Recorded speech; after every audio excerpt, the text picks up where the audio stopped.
পশ্চিমবঙ্গ দিবস, তাই তো? আচ্ছা, আজকে পশ্চিমবঙ্গ দিবস কেন পালন করছি জানি?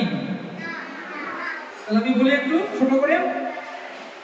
আজকের দিনে সিদ্ধান্ত হয়েছিল, আমরা যে পশ্চিমবঙ্গে রয়েছি, আগে তো পশ্চিমবঙ্গ ছিল না, আগে পুরোটাই বাংলা ছিল, তাই না? পুরোটা বলতে বাংলাদেশ। আজকে যে বাংলাদেশ রয়েছে সেটা তখন ছিল পাকিস্তানে, তখন ছিল না, ভাগ হলো এবং পাকিস্তানে যুক্ত হলো। আর আজকে আমরা যেখানে রয়েছি এটা হলো সেই পশ্চিমবঙ্গ। বঙ্গের পশ্চিম দিক, বঙ্গের পূর্ব দিকটা যায় পাকিস্তানে এবং বঙ্গের পশ্চিম দিকটা যায় ভারতবর্ষের সাথে। এই ডিসিশনটা আজকের দিনে তৈরি হয়েছিল। আমরা সবাই জানি তো, আমরা এখন দেখতে পাই তো মুখ্যমন্ত্রী, প্রধানমন্ত্রী এরকম আমরা দেখতে পাই তো, হাত তুলি, সবাই জানি তো, জানি তো। তো তখনকার সময়ও কিন্তু এরকম একটা সিস্টেম ছিল, পুরোপুরি সেম নয়, মানে আজকে যেমন আমরা প্রধানমন্ত্রী দেখছি, যেমন ভাবে মুখ্যমন্ত্রী দেখছি, সেরকম ভাবে নয়, কিন্তু বাংলাতেও একটা নির্বাচিত সরকার ছিল। সেখানেই যারা যারা নির্বাচিত হয়েছিলেন, যেমন আমরা আজকে দেখি না বিভিন্ন মন্ত্রীরা আছে, দেখি তো, হ্যাঁ, সেরকম ভাবে যারা নির্বাচিত হয়েছিল সেই নির্বাচিত ব্যক্তিরা বসে ভোটাভুটি করেছিল যে তারা পাকিস্তানে যাবে না ভারতবর্ষে আসবে। তো আজকের দিনটাতেই কিন্তু স্থির হয়েছিল যে আজকে আমরা যেখানে রয়েছি, এই যে বাংলা, এই বাংলা ভারতবর্ষের অন্তর্ভুক্ত হবে বা তার নাম হবে পশ্চিম বাংলা। আমাদের রাজ্যের নাম কি? বা পশ্চিমবঙ্গ, তাই তো? এটা হচ্ছে পশ্চিমবঙ্গ। সেই পশ্চিমবঙ্গ নামটা আমরা পেয়েছিলাম এবং ভারতবর্ষে আমরা অন্তর্ভুক্ত হয়েছিলাম। এটা হওয়ার জন্য কার সবথেকে বেশি গুরুত্ব ছিল, মানে কে সবচেয়ে বেশি এই ব্যাপারে অগ্রণী ভূমিকা নিয়েছিলেন জানি আমরা? শ্যামাপ্রসাদ মুখোপাধ্যায়। কি নাম? আরো অনেক ব্যক্তিরা ছিলেন, কিন্তু মূল উদ্যোগী যিনি ছিলেন তিনি হলেন শ্যামাপ্রসাদ মুখোপাধ্যায়। কি নাম বললাম? আর আজকে আমরা পালন করছি পশ্চিমবঙ্গ দিবস। আজকে তোমাদের বিভিন্ন অনুষ্ঠান আছে, সেই অনুষ্ঠানগুলো আমরা শুরু করি। আরো অনেক কিছু বলা যায়, কিন্তু তোমরা অনেক ছোট, আমি খুব ছোট্ট করে সহজ করে বোঝানোর চেষ্টা করলাম। মনে থাকবে তো? তাহলে আজকে হচ্ছে 20 জুন, তাই তো? মানে 20 জুন, তাই তো? আমরা পালন করছি কি দিবস? Very good. চলো পরের অনুষ্ঠান শুরু করি। পশ্চিমবঙ্গ দিবস কবে পালন করা হয়?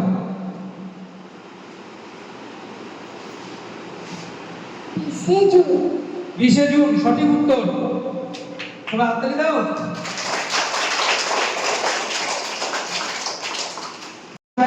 হাত তোলো। অগ্নি উঠে আসো। শুভেন্দু অধিকারী। শুভেন্দু অধিকারী সঠিক উত্তর। Very good. 15 জানুয়ারি সবাই হাততালি দাও। সুভাষচন্দ্র বসু জন্মদিন কবে? মানে নেতাজি সুভাষচন্দ্র বসু জন্মদিন কবে? যে কোনো হাত তোলো।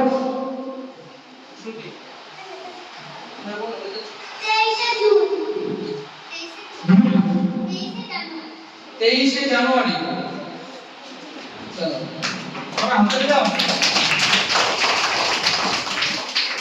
শ্রী রামকৃষ্ণের সাধন স্থল কোথায়?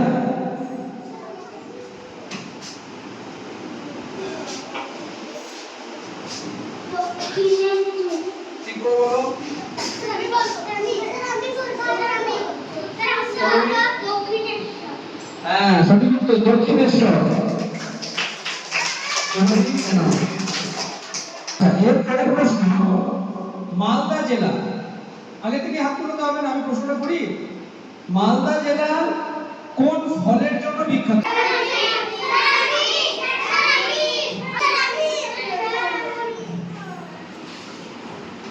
আমের জন্য। হ্যাঁ, আমের জন্য। দাঁড়া,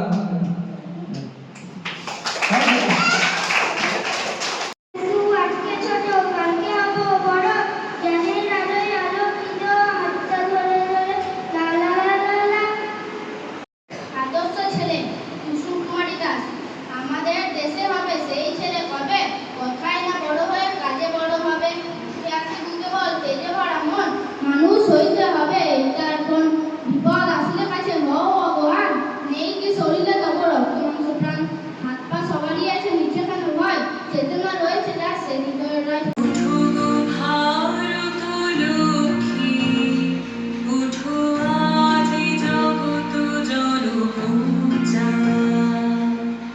উঠো গো ভারত লক্ষ্মী উঠো আজি জগত জনপূজা, দুঃখ দৈন্য সবনাশী করো দূরিত ভারত লজ্জা, ছাড়ো ছাড়ো শুভ সজ্জা, করো সজ্জা, তুলো কমল করো ধর ধান্যে, সরুণী তুলক তুলে ভক্তি, শান্তনু দাস দেহ তুলে শক্তি, আনিছে তব চরণ তলে, সতী কোটি নরনারী।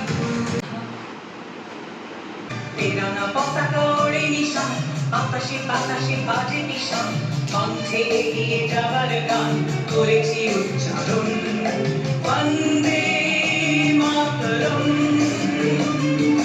বন্দে মাতরম।